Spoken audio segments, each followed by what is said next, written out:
Hello, this is Deep Holler Knives coming to you from International Woodcarvers Association.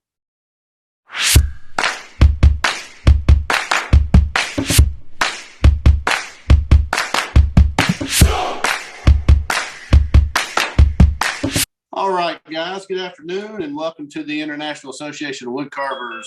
It's Saturday, April the 15th, a little bit after 3 p.m. Eastern Standard Time, and I want to thank you all for taking time out to join us today for another live meeting with the International Association of Woodcarvers.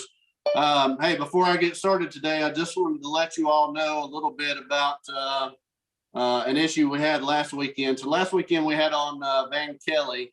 He came to us from Missouri and he did a demonstration. We were unable to get the recording from that meeting and we're unsure what happened, but as you all know from our past meetings, we're at the mercy of technology. So if something doesn't happen during the recording, sometimes it's difficult to go back and recover that information. And unfortunately, this time we weren't able to go back and get the video.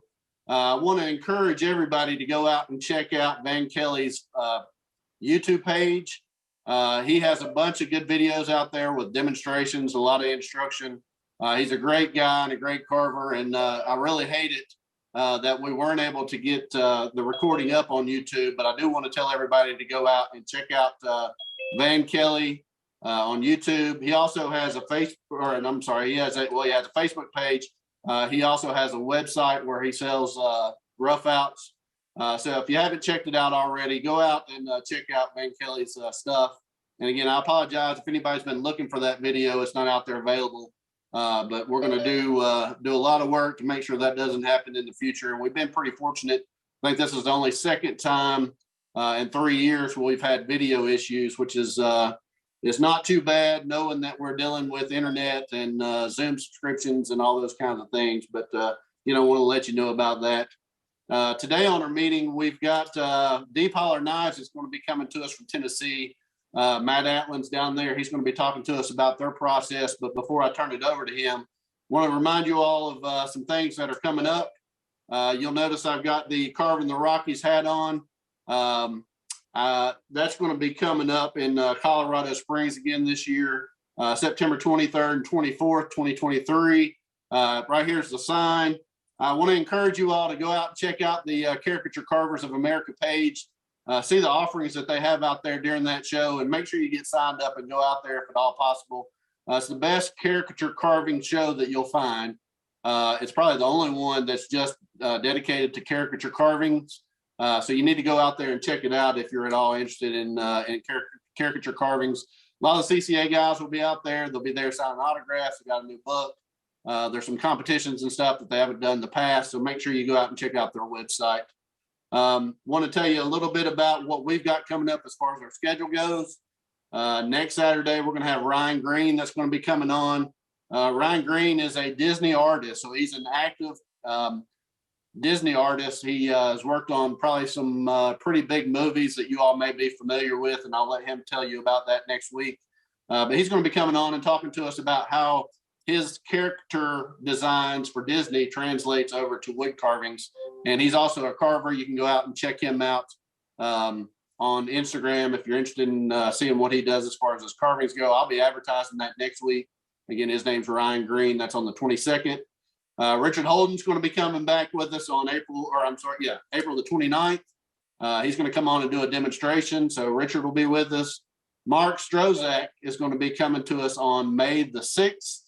And then Lucas Kost, who was one of the early presenters that we had way back at the beginning of COVID when we started all this, he's going to be coming back and he's going to be talking a little bit about some of the projects he's been doing. He does a lot of realistic carvings. And again, Lucas Kost will be on with us on May the 20th. So we look forward to that. Some great workshops that are available out there that's going to be starting real soon. You can find those workshops on woodcarvingacademy.com. Janet Cordell is going to be starting a workshop on the 24th of April on carving the Old Faithful horse. Dave Stetson, who is on with us today, is going to be starting a workshop on the Waving Walker. That's on April the 22nd. And Dale Green's going to be starting one on May the 20th on carving caricature dogs. Now, if you're interested in any of those workshops, you need to go out and you need to contact the individual instructor themselves so that they can get you signed up. You can make payment to them. You can find out if you need rough outs, cutouts, patterns, those kind of things. All those instructors can give you the information that you need. And again, it's hosted by Woodcarving Academy. If you haven't subscribed to that or checked out their website, I encourage you to go out and do that. Again, there's some great instruction out there. You can work at your own pace, and you can do a variety of subscriptions. So make sure if you're looking for carving opportunities that you go out and check out Woodcarving Academy. I'm going to go ahead and turn it over to Matt Altland. Again, he's coming to us from Deep Holler Knives down in Tennessee. He makes these knives. They're all handmade. He's going to be talking about his process. I've got one of his knives here. It's a 2.5 inch. You can see there. That's one that I had him make for me. He's going to be talking about where you can get access to those knives, the whole process, how he got into carving. So I'm going to go ahead and turn it over to Matt.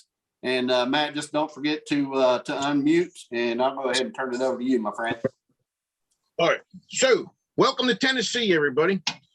I'm Matt Altland. We make the Deep Holler Knives. We're actually cutting steel right now as we speak, so I thank everybody for getting me out of work. And how I got started is a unique story. It started more or less with carving figures. I started carving probably in 2015. You know, Doug Linkert got me going. Gene Messer, I absolutely love. And then I found Johnny Overby. And I said, I want to carve like Johnny Overby. That was my goal. So I started Googling things, and Johnny was, you know, in Wisconsin. I'm in Tennessee. Johnny only has shows when he's got 6 foot of snow, so I'm not going there then. So I found this guy in Ohio, and he said, he can teach anybody to carve. And I said, well, can you teach me flat plane? Yeah, I can teach anybody to carve. I said, okay. So I packed up, and I was on my way to Ohio, and I get there, and I learned that we got 5 eyes, and this length to that length, and all this and that. And I said, this isn't really what I wanted to do. You know, life's too serious to then carve that way for me. And for everybody else, things are different. And some people that love to do that with 5 eyes and all the proportions are correct. I enjoy looking at their work. I enjoy just carving and not having to think about it, so I can relax and have a good time. So, and you know, Johnny's figures, people comment and saying, hey, that thing's got 3 fingers. And Johnny said, well, where he was born, they have 3 fingers. I thought, I like that answer. So I get out there to Ohio, and like I said, we're doing 5 eyes and things like that. And I thought, man, I don't want to do this. So I was really considering coming home. And he sharpened tools. And I said, well, let's do this. So I want to learn how to sharpen tools and gouges and V tools and knives and such like that. So we spent the rest of the week, and I picked that all up and did that. And so I had that knowledge and background. And then later on, probably in 2016, I met Bud Murray, and I got Bud Murray knives. And I absolutely love the knives. So Bud Murray and I became very, very good friends. And Bud Murray is now 88 years old. And when I met him, he was 85 years old, still working, still making knives, still doing it the way I'm going to show you on this thing behind me here, by hand, getting a burr, stropping them out, and doing all that. So, and Bud has made knives since 1970. And so I would Bud didn't do a whole lot on the computer. So I would advertise every once in a while for him on Facebook that Bud made him, put his brochure up, whatnot. And, you know, you guys would all get in contact with him, and he'd make knives, and he'd call and say, Matt, I'm getting too busy to take this off. So I'd take it down. And then he'd call back and say, Matt, you know, I'm a little slow. Can you put it back on? And I said, sure, I'll put it back on for you. So this went on back and forth for probably 2 years. And Cindy from Chipping Away contacted Bud and said, hey, can you, you know, make me nice wholesale on a wholesale level and keep me supplied? And Bud said, heavens, no. I think he might have been 86, 7 at the time. And he said, you know, I'm retired. I don't want to do this full time. No way. So at the time, you know, I was fooling around, grinding different blades down and just making different things, talking back and forth with Bud. And Bud said to me, you know, COVID had hit and I was selling in sales and things slowed down. So, you know, I lost that opportunity. And Bud said, "Hey, you want to make knives wholesale for Cindy and, whatever you want to, whoever else you want to sell to wholesale?" And I said, "Sure, I'll do it." And I couldn't get out there to Bud because of COVID going on. So I would do it over the telephone. And I would go down, Bud tell me to do something. I'd do it for a while. And, I'm not going to lie. I had blades flying through the ceiling, blades flying through the wall, hurt near cut my finger off. And I'd call Bud back and say, "This is what I'm getting from these results." And Bud would say, "Well, do this or try that." And I'd go down and do it. So it took me 5 months to get the full hang of it, that I had a knife that was halfway decent. So then I took that knife up to Gatlinburg to some of the main carvers up there that actually make a living with the knife on the Artist Trail. And, to give credit where credit's due, Otto and Randy Whalen, another great guy on the Artist Trail up there. And Otto does great manuals and stuff. 2 older gentlemen. And they started critiquing me, do this, do that, put the notch in back at the handle so you can strap it here and different things. So then once I did that, then I started, selling to Chipping Away, was the very first customer. And then I worked on the handle for a few months with Treeline. And then we started, developing out and grew it into what it is now. But what I did was, Bud, when it's all hands on. This is all hands on. This is not machines, robots, and that kind of thing. So when Bud taught me how to do this and we were cutting the steel, you're holding a 4-inch grinder in your hand and it's vibrating up your arm, and you're cutting out a lot of these things because we're making 400 a month, 487 or 78, 478 we made last month. And so it was like, okay, we got to get something going here that we not hurting your hands so much. So I did make a machine. I grew up on a farm. You make things, you're inventive. And I made a machine, and Blake can show us a picture of it later, or post a picture of it later if anybody wants to see it. And I'll show you this, and then I'll tell you why I can't show you more or less how I make the blades, because I've actually made the equipment to do it. So I took a radial arm saw, took the head off the radial arm saw, had someone make a bracket that you can put a 4-inch grinder on there, and that's what the gentleman's down here using now to cut the steel. And you take that then, and then it's perfectly straight because you're pulling it across with that radial arm saw in the motion of it. It doesn't deviate, it doesn't sway, it doesn't nothing. And now the vibration's not going up your arm. So that is one thing that I made. And I also made Bud one because Bud helped me out, so he gets whatever he wants. And we sent Bud one, and he's using his and playing with it as much as he can. And but I do not make them. I do not sell them. I'm not. If you see the picture and whatnot, you're more than welcome to make your own. And I don't mean to be rude when I say I don't have time to take measurements and diagrams. I never had a diagram when I made it. It just came out of my head. If we're not making knives, I don't have time to do the other stuff, is what I'm getting at. So when we started making the knives and we were doing it the way Bud did it by hand, like I said, it felt like you were sawing down a redwood tree by the end of the day. So I said, wow, I'm glad I learned Dick Belcher's way now of how to finish the knives off. So I'm grinding them Bud's way, and then I can finish them off Dick Belcher's way so we can get more knives out. So that's how it developed, how it started, and how it went. Trying to think, is anybody interested in buying the knives? The places that do have them is Treeline USA, Belcher's Carving Supply, Chipping Away, Bigfoot, Art from the Bark, Mountain Woodcarvers, Pippi's Pens, and Mark Dillinger on Facebook. He buys a few and sells them to his club and different things. And if there is anybody on there that I forgot, I'm sorry, we're busy. I am human, I do make mistakes. As far as, people are going to ask what steel is it? It is a premium tool steel. It is between 58 and 61 Rockwell. Like I said, everything is done by hand. I do prefer wheels. I like wheels. And I will show you some wheels here in a minute or shortly that are smaller than what I use. I did find out in doing all this, the bigger the wheel, the better. And when I say the bigger the wheel, I mean the diameter of the wheel. If it's a 9-inch wheel, a 10-inch wheel, you have more surface area. You don't spin it any faster. You just have more surface area as it's going around.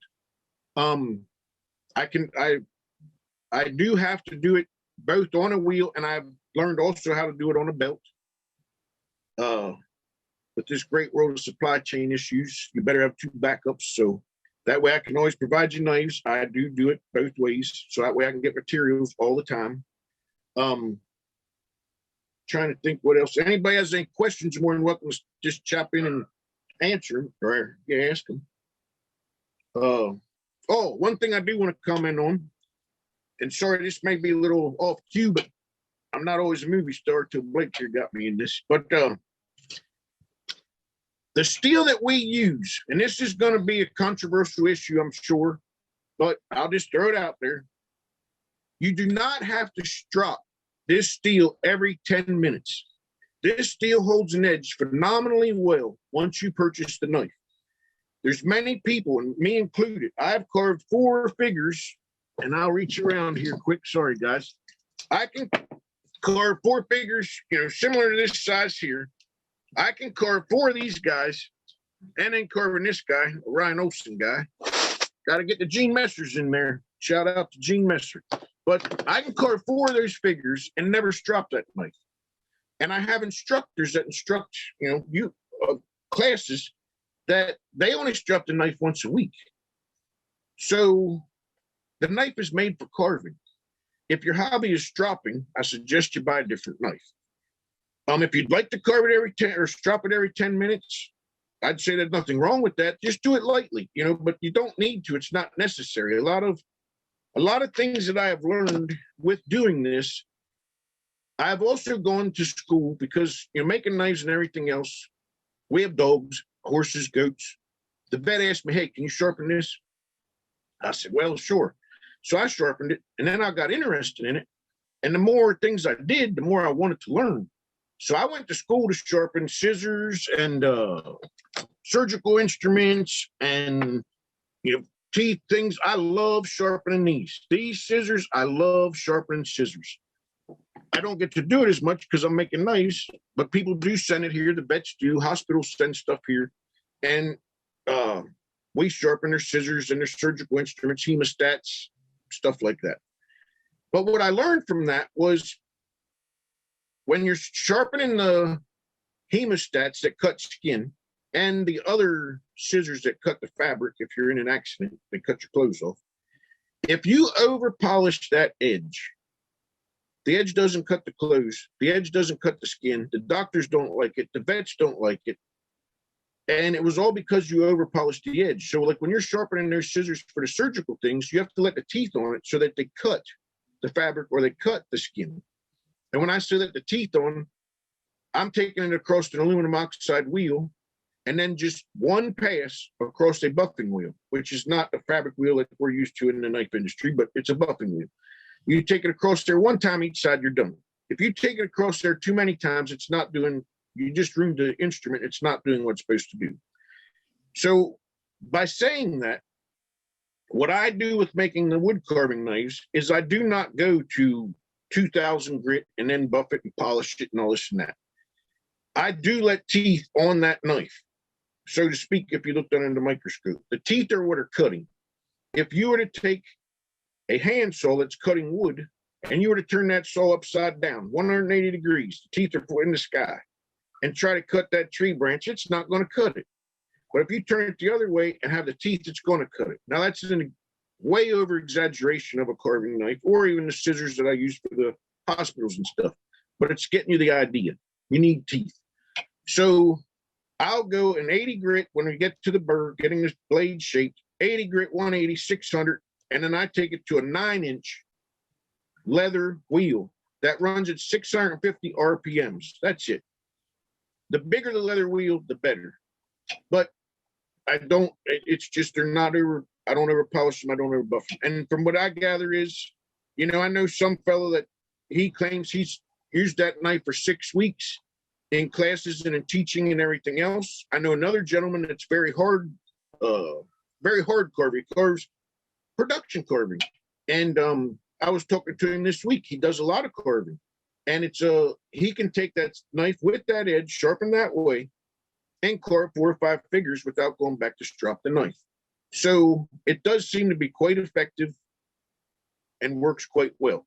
Now, will that work with everybody else's steel? I have no idea. It works with our steel, that I do know. And that is the way Bud Murray taught me to do it. You know, everything that I owe with this Deep Holler Knives goes back to Bud Murray. The only thing I have done is like made the machine to cut the steel. Instead of doing it by hand, I do use belts, but Bud Murray taught me how to grind the steel, how to make the handle, how to do everything that, you know, that I do. So with that being said, is there any questions before I show you anything else that you guys have questioned me on? Yeah, hi, how you doing? Good. When one of your knives does need sharpening, is it usually just stropping is required? I'm going to show you, yes, and I'm going to show you. You can just drop. Let's say you carve 4 or 5 figures. This is just my opinion, and I think the gentleman that carves those 4 or 5 figures may be on here, and he can maybe put in his input also. But if you carve 4 or 5 figures, and the knife does have a little roll, and let's say that the leather's not bringing that blade back to life, if you use a simple wet and dry piece of sandpaper, this is 600 grit. Take the 600 grit, start with the least, and just take that 600 grit. I'm going to show you back here this thing. You don't need to make it. You don't need to make this, but take that blade across the 600 grit, get yourself a nice little burr, and then go to your leather strop, and you're right back in action. It doesn't take you that long to do this, and you didn't eat away a ton of your steel to get that. Now, you don't always have to do that, though. If you haven't rolled the edge or you don't have a neck in the steel, then yes, you can just go to a strop, you know, a leather strop by hand, or I'm going to show you something else over here that's pretty easy to do. I like the white gold compound. That's what we use in our whole, in the entire shop. But yes, you can just absolutely strop it out if you have a good compound, you're doing it by hand. Or if you have just a little nick or a little roll, just don't hesitate to go. The wet and dry sandpaper does not have to be, you do not have to add water to it. So you don't have to make a mess. You can do this in your house. You can carry it with you anywhere. And actually, hopefully I don't open a can of worms with this, but Bud Murray used to make a strop. I don't make the strop because we're making knives. Like I said, I don't have time to make strops. Bud Murray made a strop that had 600 grit, and all his people that were in his clubs and all his followers, which he has a lot of, loved the strop. He would take 600 grit on one side of the strop, and he would glue it on. He would actually put a rubber inner tube, glue that first with contact cement on the strop, then glue your wet and dry sandpaper, 600, and he would glue 2,000 wet and dry on the other side. Those people I've talked to have had that strop for 5-6 years and carved quite a bit. I mean, they're in their 70s and 80s, and they all belong to carving clubs. They all carve quite a bit, and they're all still using the same strop. That's how I found out about it. They'd like me to replace them. But so you can go with the leather, or you can use the wet and dry sandpaper, 600 grit, 2,000. But yes, both methods will fix the edge, or put the edge back on there. Very good. Thank you. You're welcome. Anybody else have any other questions before we go to something else? Hey, Matt, tell us about the blade sizes that you produce. Oh, okay. We make 1 inch. We make 1 1/4, 1 3/8, 1 1/2, 1 3/4, 2 inch, and then I do have guys, which seem to be a lot of flat plane carvers or whatever, but I do make up to 2.5 inch knife. Now that 2.5 inch knife blade, for most likely, I would prefer everybody to buy the knives off the people I listed. And if you go to deephollerknives.com, at the very bottom, it shows you who the dealers are that I mentioned earlier. If you want a 2.5 inch knife, though, you're most likely going to have to contact me. And if you'd like any of your scissors sharpened, contact me through Deep Holler, HOLLER, knives @gmail.com. And I will make the 2.5 inch knife that way because a lot of people are not carrying it. So we'd also make, and I don't, oh yes, I do. We make a one tip here. Now, quite a few of these just got sent to Treeline, and I don't know if this tip will show up, but this is our talon, and chipping away does carry that talon where the blade drops off a little more. I don't know. But so we do make a talon. We make the Don Merch blades, and I do have permission because Bud Murray made the Don Merch when Bud Murray made them. So when I start making knives for Bud Murray got permission from Don Merch, and I actually spoke to Don Merch. He sent me the drawings of the blades and the drawings of the handles and all that. So I do have permission to make Don Merch blades.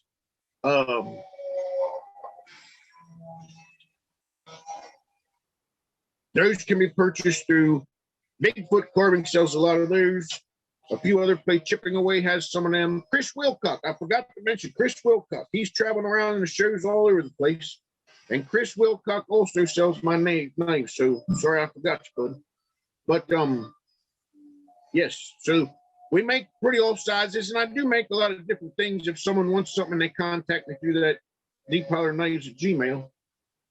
As long as they give me time, we can get do other things.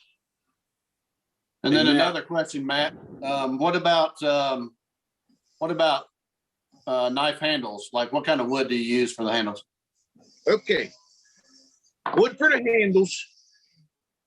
I do try to keep all the cedar for Treeline, because I do have an agreement with Treeline that they just want to use cedar. It's getting harder and harder to get the cedar, but so far we're doing good just keeping them with cedar. Now, if I have, when I'm making the handles or cutting the wood, if I have handles that are cedar that are narrower that I can get, say, a curvy handle out of, I may make that handle out of cedar just because I'm not going to throw the wood away. But I do keep the pieces of cedar that I can get Treeline's handle out of. So we have, what we always have in stock is maple, red oak, hickory. We do have some walnut. And I do have what we started out originally, what I got back when I started this whole operation up. I did buy some lumber out of a sawmill that was it was a pretty old sawmill up in Rogersville, Tennessee. And anyway, I bought a lot of wood from them. So I do have reclaimed barn wood. And some people love the reclaimed barn wood because it got nail holes in it, or it has wormholes in it, or stuff like that. And I do have reclaimed barn wood that I do use as handles. Here lately, we have not used any of that reclaimed barn wood because we have the oak and the maple and the other stuff going. So that's pretty much. I do have curly maple. We do have some specials that are coming out with wood, since you've asked that, handles. One of the woods that's coming out, I wish I would have brought one up here, is it's stabilized curly maple dyed, and it's dyed. They have cactus juice in the whole process.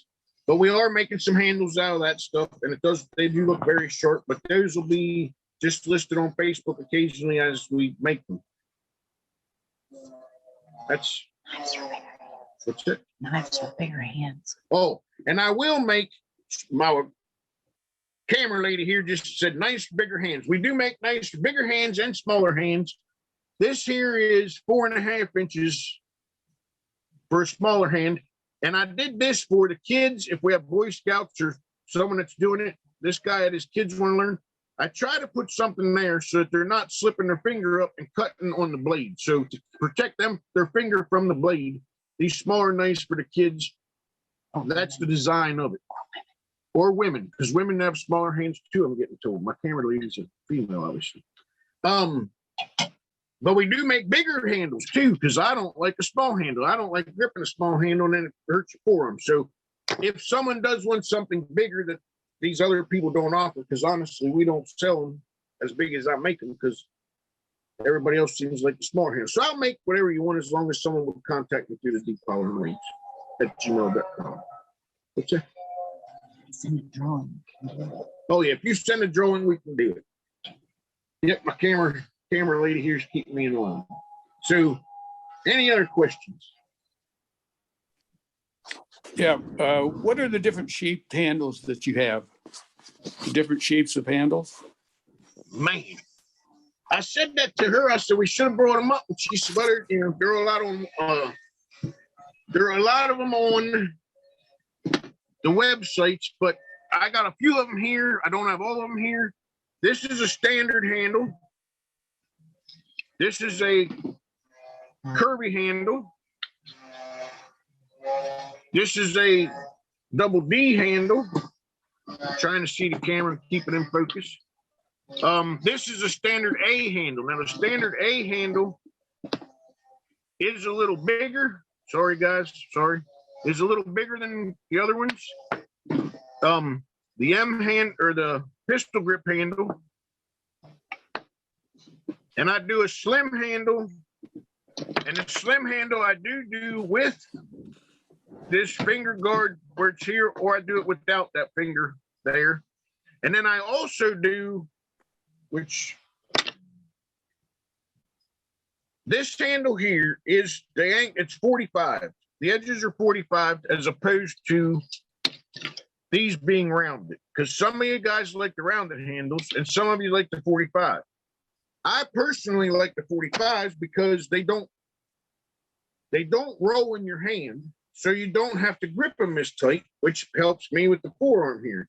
So I like the 45 handles. So if you say, and also for anybody that's on here that's watching out of the country, I have a hard time because I live in a small town in Tennessee, and I have a hard time shipping to Canada. So I could not imagine trying to ship to like the Ukraine or UK or France. We've had knives go all over the place. I could not imagine trying to get them to figure that out. So I will absolutely work with you guys on any handles or what you want. I'm sorry, sir, that I got off your question topic there, but you just sparked a thought in my mind that if they want something, they can contact me and I will send it out with chipping away, and then chipping away, send it, here's mail it to you, or any one of my other vendors that does ship overseas, I will ship out to you guys through those vendors, because it's not easy for me to ship stuff here.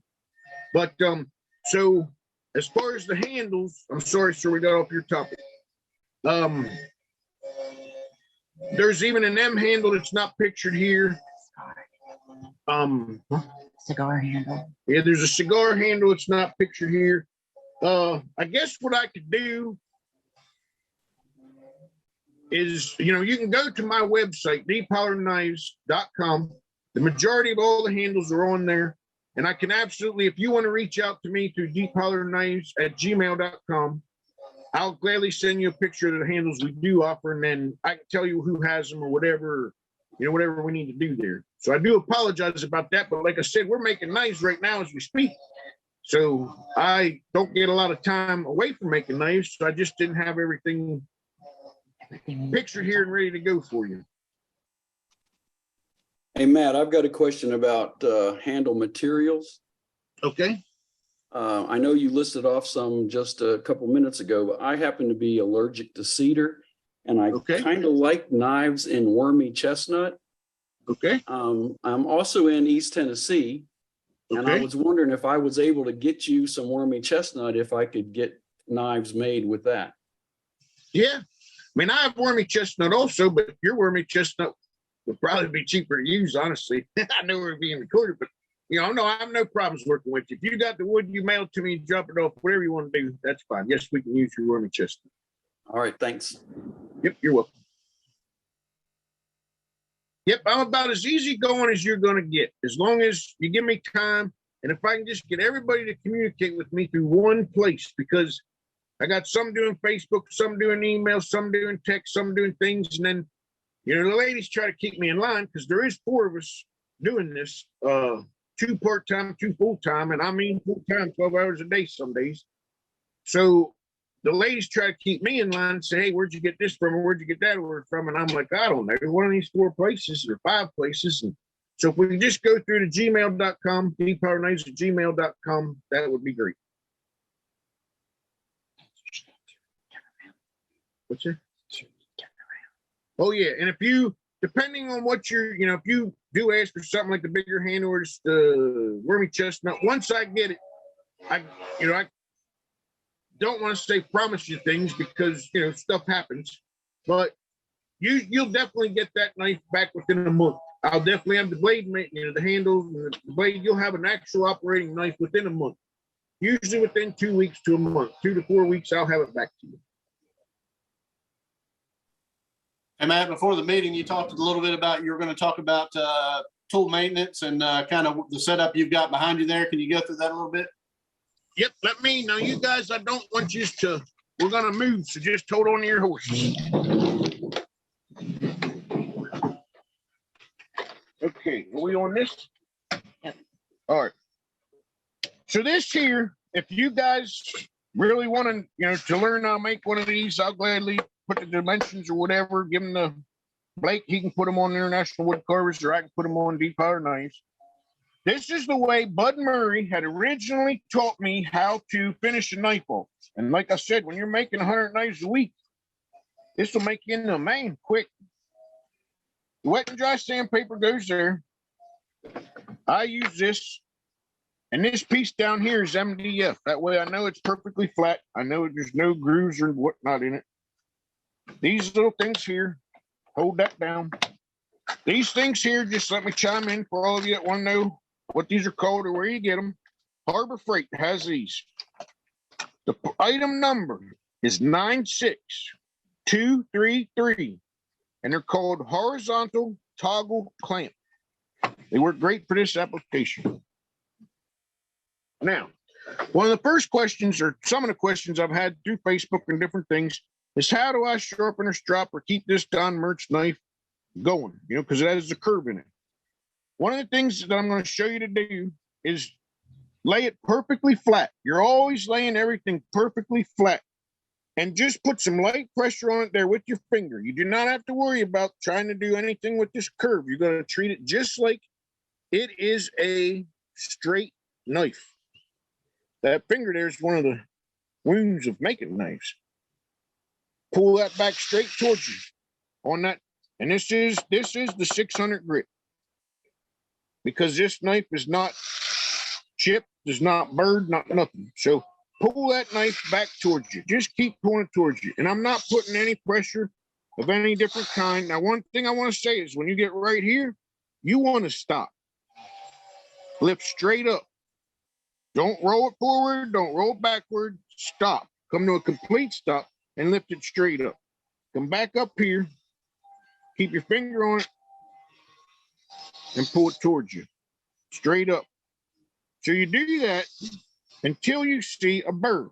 Now, I don't know. I'm trying to look over the camera. I see a burr at one spot up here, but not back here. So one thing I've had people question on is, hey, what do I do if I'm getting a burr back here, but I'm not getting a burr up here? Well, you're just simply going to lay that knife where the tip is in that area that you're not getting a burr. And I'm trying to keep my hands out of this picture.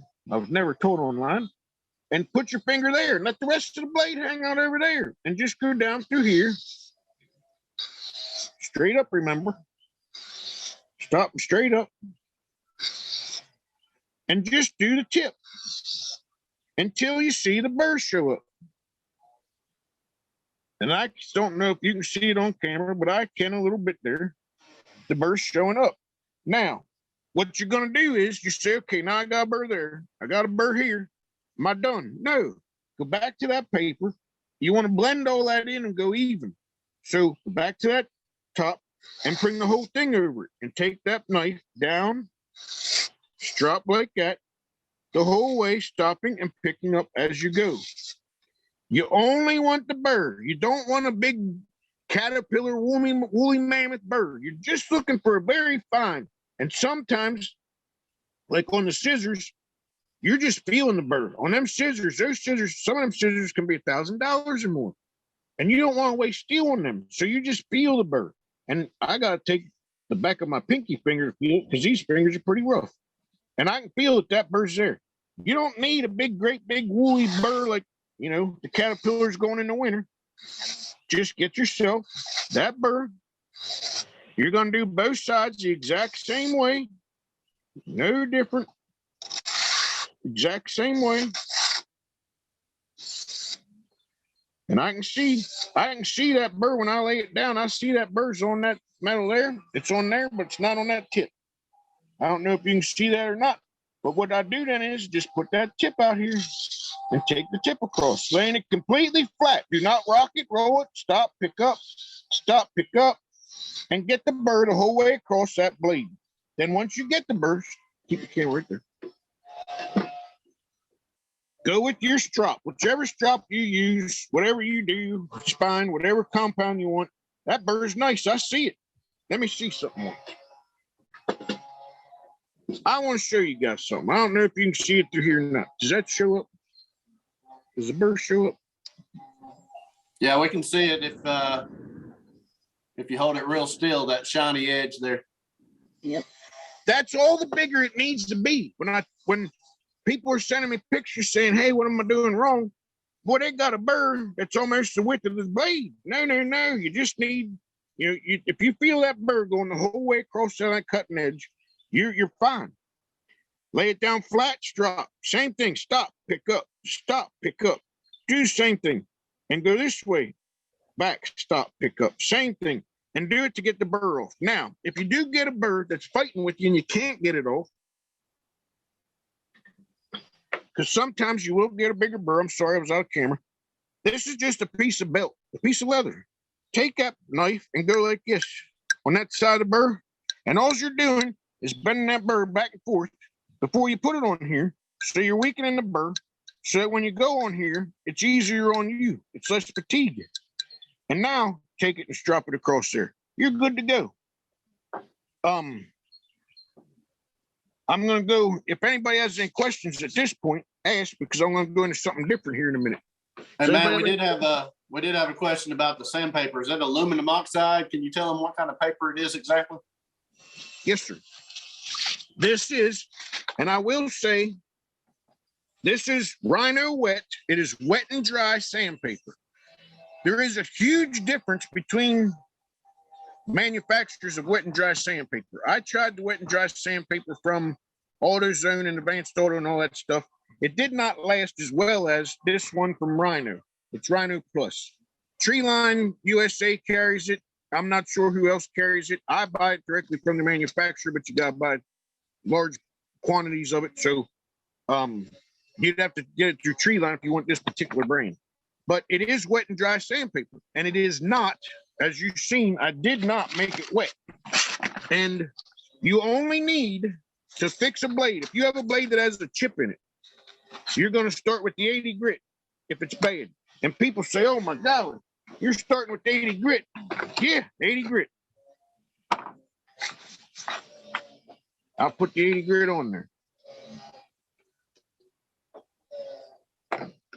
And this is the way, once again, I got to go back to Bud Murray.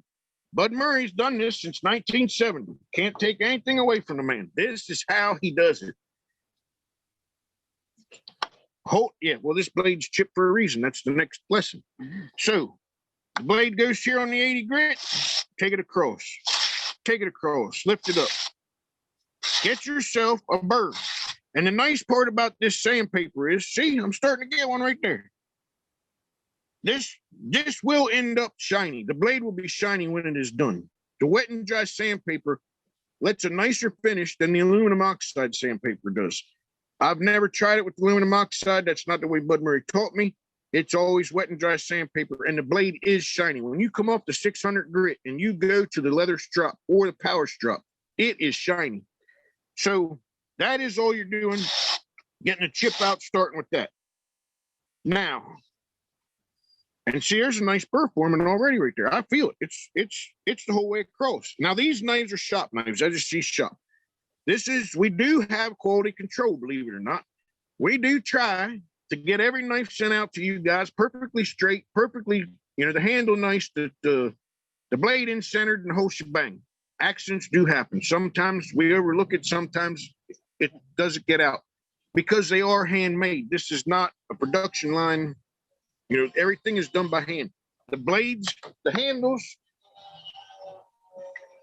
are cut out of a piece of wood like this. This is the stock we start with. This is a red oak. The shape is put on there and then it's cut out with a bandsaw. Then everything else is done by hand. Believe it or not, 2 women round the handles and do everything, and they do a terrific job. There you go, ladies. I put the credit in for you. So back to this knife. The burr's going the whole way across there. Even if you can't see it, I can feel it. You roll it right to that side. So what I would do if I was going to do this, which, I mean, I got the time, I reckon I do. I'll do it quick here. There's 180. So I'm not pulling their lives for you. There's 180. Put that in there.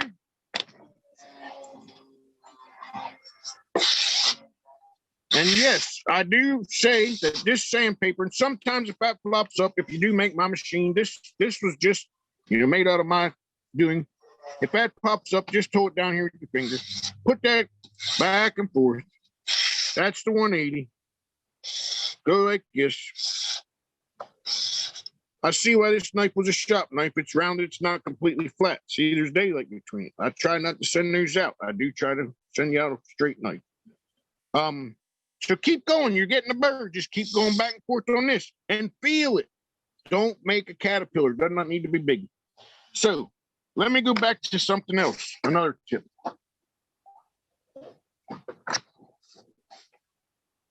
And yes, this does have to be wet and dry sandpaper. And no, you do not need to add water to this paper. All right. The next thing I want to touch on. This tip, everybody's, I'm sure, noticing says Shoppe knife. I actually broke this tip myself. And believe it or not, I struggled to break it. I had to use a hammer. I tried to put it in there and pry, and I still couldn't break it. Just bent.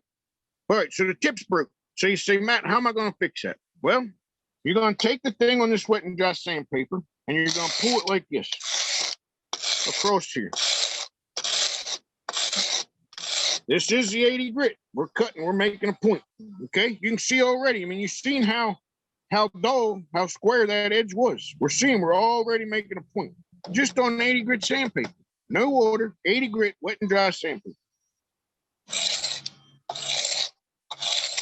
The only time that I'm going to tell you that it's okay to do what I'm doing right here, pulling this backwards, is when you're doing it by hand. Because what you're doing in theory is driving that heat to the tip of the blade. So if you guys that are doing it on a power strop or 1x42 or 1x30 belt sander, even 2x72 belt sander, do not do what I'm doing here by hand. You're going to do the opposite thing. You're going to go from tip to handle because you want to drive the heat to the handle. So it's just harder for me to stand here and do it left-handed to show you guys, but I can do it this way too. You want to drive the heat to the handle, always driving the heat to the handle. So now look at that. On an 80 grip, Handle. huh? The point, not the handle. No, you're driving the heat from the point to the handle. My camera lady's questioning me there. The point to the handle, the heat. You do not want the heat to go to the tip because that blues the tip and then weakens it. All right, so you've seen just that fast. Look, I got a point. Now I can make and shape that point any way I want. And you're going to say, well, Matt, I can't lay that handle down here or I can't lay that blade here and make that point as like I want because it's hitting here. Well, then just go over here. And see, now the handle's not hitting here. Just here, I can go like that. And I can bring that point down to whatever I want.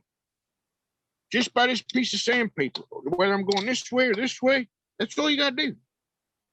So, and this was 80 grit. Now, and it didn't let, and I'm sure you probably can't see it, but it did not let real deep, that 80 grit, believe it or not, did not let real deep marks on the back of that blade. It did not damage the back of the blade, and it did not get hot.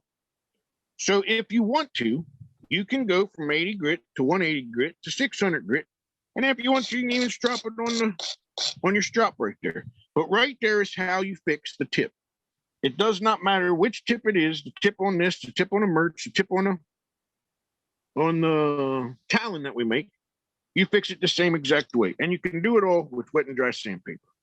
And the very nice part about this is, if you go on vacation, you go somewhere, you can carry just this stuff right here, 3 pieces of sandpaper, and you can literally fix.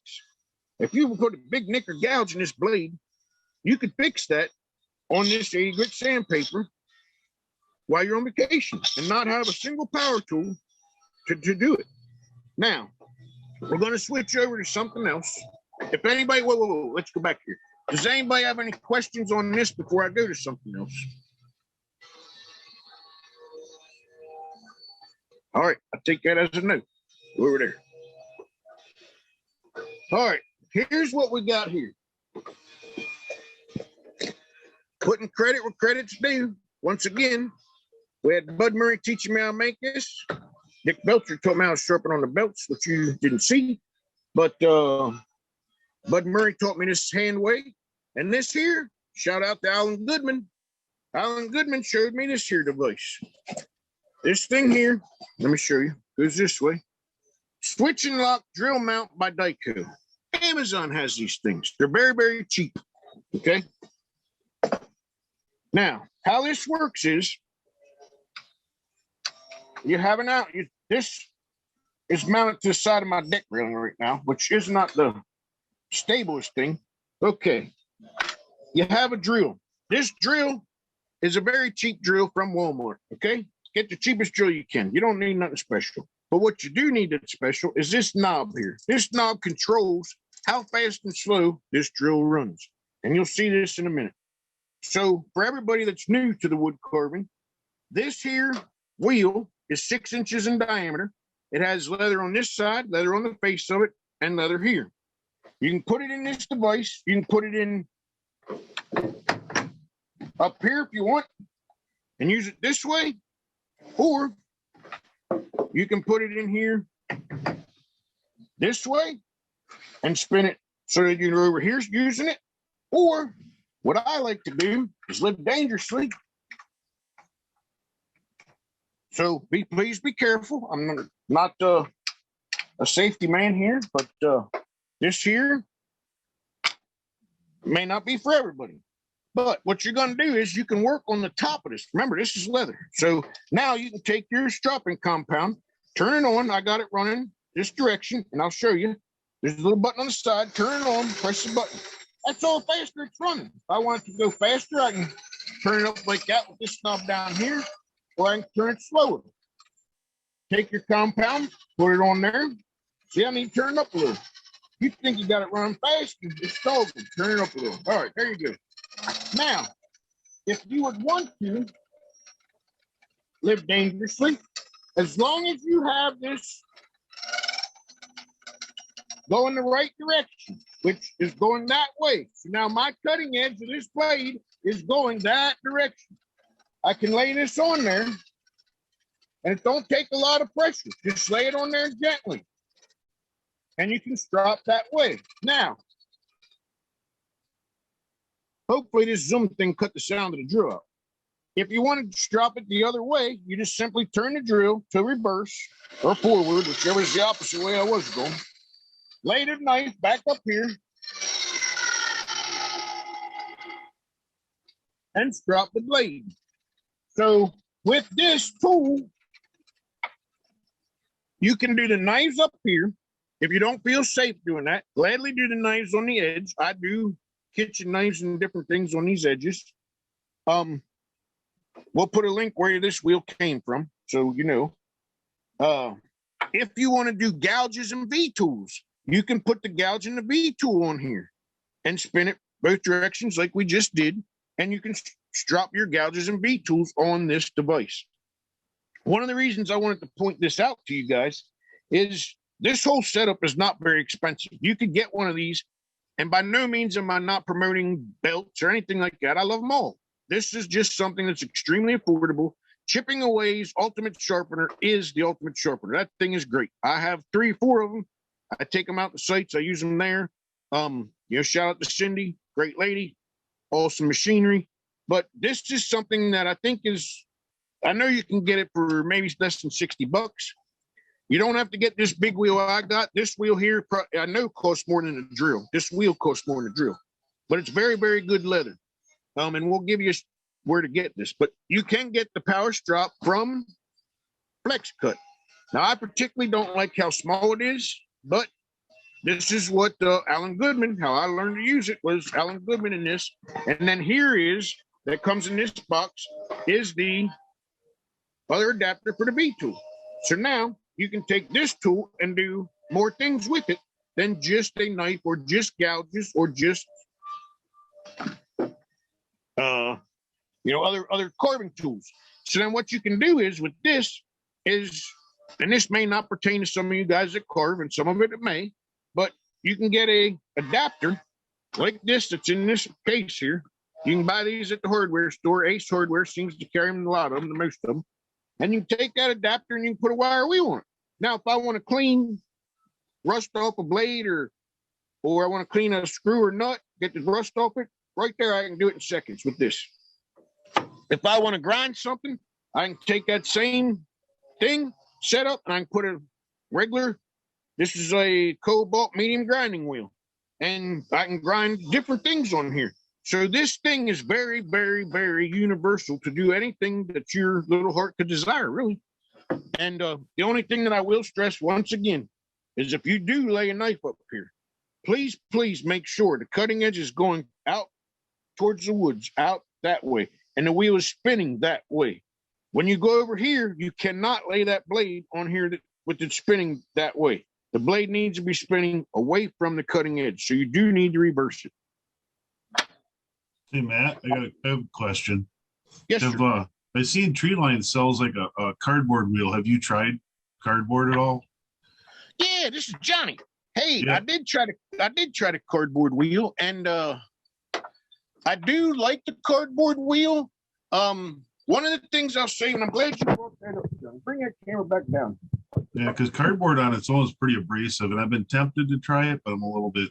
It seems like it'd be a bit stiff. Yeah,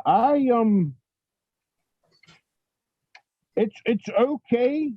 I'm not particularly thrilled with it, but one thing that I will tell you that you can get better results out of it with is on wheels. One of the things that I learned on wheels, I'm trying to get this to lock so I can show you.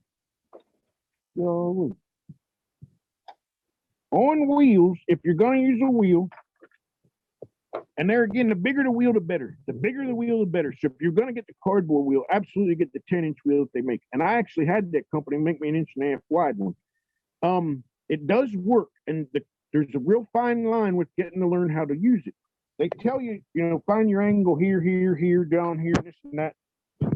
I don't agree with that. Everything that I have learned, whether it's sharpening the scissors, sharpening the knives, making the knives, is from someone that's in their 80s or older. And one of the things and nobody gets anything out of this class from me, but one thing, is please go to the older generation. And if you're interested in something they do, ask them how they do it. Learn, listen. They will teach you more than you're going to learn in any school, modern school right now. Their knowledge is unbelievable. So back to your question. And sorry I got off the subject, but the older people need credit, and we need to go learn from them.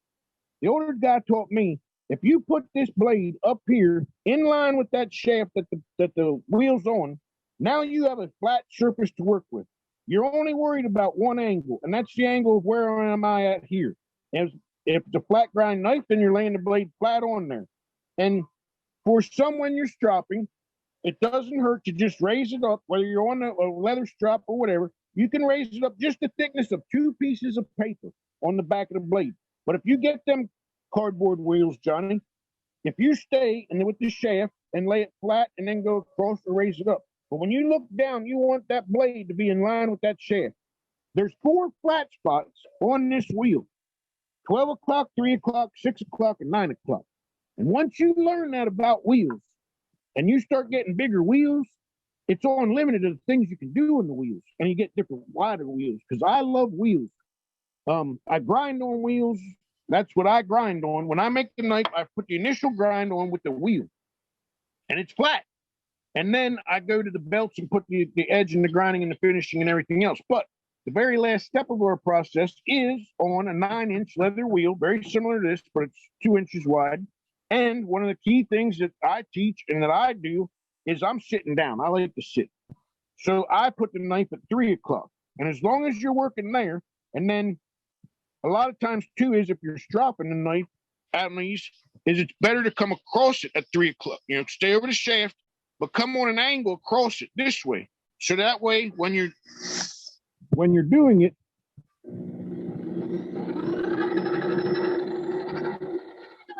you're right there. And this thing don't have to spin fast. Now that's spinning a little faster than that because it's bolted. But I don't suggest mounting on your porch railing because that's vibrating. So I'm not giving you a great picture here of what's going on. But if you're staying over top of that shaft and you go like that, Same thing with that paper wheel. That paper wheel does produce a very good edge. But what I have found is a lot of people are rolling that edge on there because they're trying to get down here, and that's a different angle, and they're not holding it flat or they're lifting the back of that knife too high. So just going like that is all it takes. And, you know, we did not, this knife was not short when we started. And you see me just take it across that 180 or that 80 grit and the 180, and then I just did that. And we'll see. I mean, you're going to make a fool of myself or look good here. Hopefully I look good. We'll see how she does. Look at that. Oh my God. So we do have lines, but like I said, I was not in the goal to sharpen this. The front of that knife cuts like butter. And that was just going the 80 and the 180. What you guys just see me do right there is all I did to this knife. This knife had no edge, no nothing when I started. You were not cutting anything with it. I do have lines in there, absolutely. So I'm not trying to hide nothing from you. But I didn't go through the whole process here. I didn't go through every 80, 180, 600, and then the belt. I just did 80, 180, and about, you know, half-heartedly did it, and then took it on here. So that's what you can do. I mean, it works, 120% works. But yes, Johnny, as long if you get that wheel and work on the top of it, and don't lift it up too high and roll your edge, the wheel's fine. Matter of fact, if you contact me through that Deep Holler Knives at gmail.com, I'll trade you a carving for them paper wheels, because I think I have some extras, and you can try it out. All right, so that's what I got. Tired of saying, oh, I'm sorry about that. This drill is one of the best investments I think a carver can get, because there again, you can take this with you anywhere. I put all this stuff in a box, and at times I do go out, like I said, I go to, occasionally, I don't do it as often anymore because we're so busy with making knives.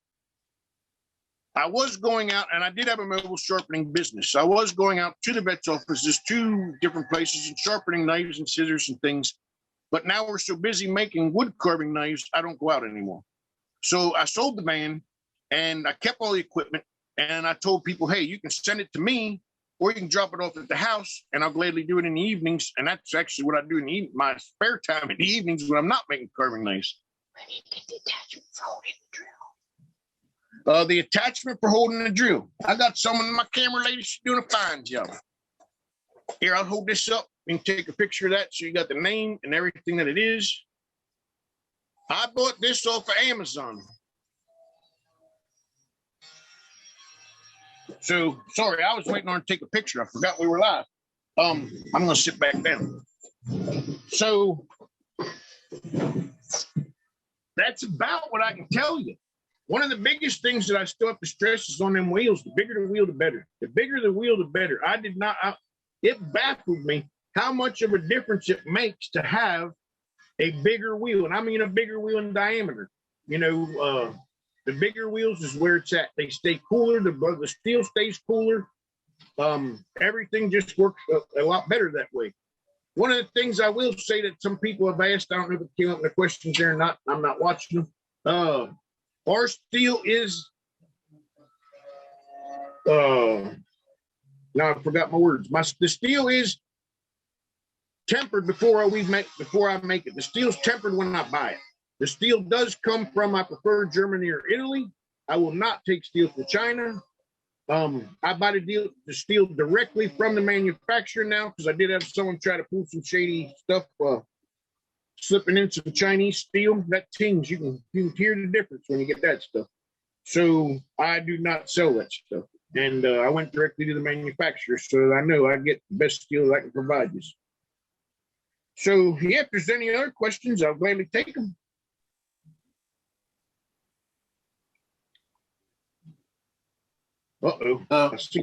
Yeah, a couple questions. I'll go ahead and read them off to you there, Matt. Can you show the information for the leather wheel? And what are your thoughts on using a diamond stone for sharpening or getting a wire edge? All right, the leather wheel, I'm gonna Blake, will you put that up if we get the information later? Because I don't want to. Yeah, what I'll do, Matt, is I'll get with you and get all the information, and we'll post it on the YouTube video, so it'll be in the video notes on YouTube, and then I'll also tag the video on several of the carving sites on Facebook, so people should be able to just go to the Facebook sites that they usually look at, click on the video, it'll take you into the video, and then you'll be able to read it there in the notes. So. Okay, because I do want to give you to the right place that wheel comes from. And also, if you want to buy, that company not only sells wheels, they also sell belts for 1x30s, 2x72s, and 1x42s. And their leather is phenomenal. Their leather is great, top quality, the best leather that I've purchased for this kind of thing. If you even want to make a strap for just a hand strap, they've got the leather. It's very good leather. So I'll make sure that we give you the correct manufacturer of that. Okay. And what are your thoughts on the diamond stone? The diamond stones are great. I mean, I have nothing against the diamond stones. The only thing that I'll say about them is, they require the water and stuff. And some of them you don't have to put water on, but then you have to clog them and wash them and, everything else. But the diamond stones is, it's a major expense. I can buy this wet and dry sandpaper very cheap. And if I lose the wet and dry sandpaper, which I don't mind, it's cheap. I bought another wet and dry sandpaper. And speaking of losing things, I lost my daggone International Woodcarvers Association hat. So I'm very good at losing things. So the wet stones probably, or the diamond stones probably wouldn't work out for me because I'd lose them.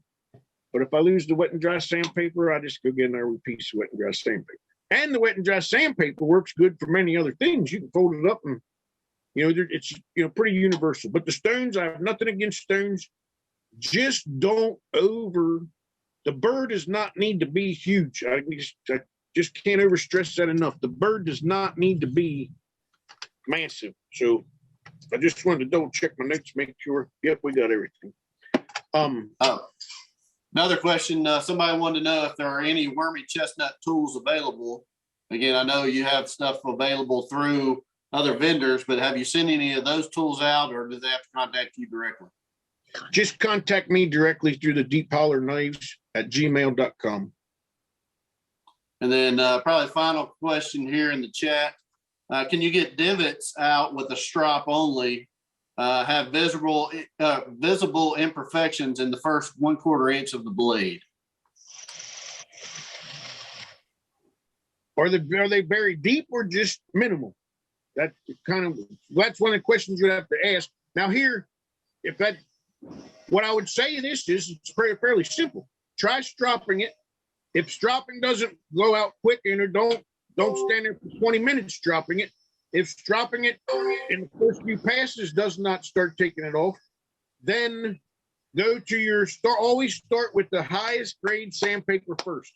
Now, if the strop did not take it off and you're using the wet and dry sandpaper, I would go to the 180 grit.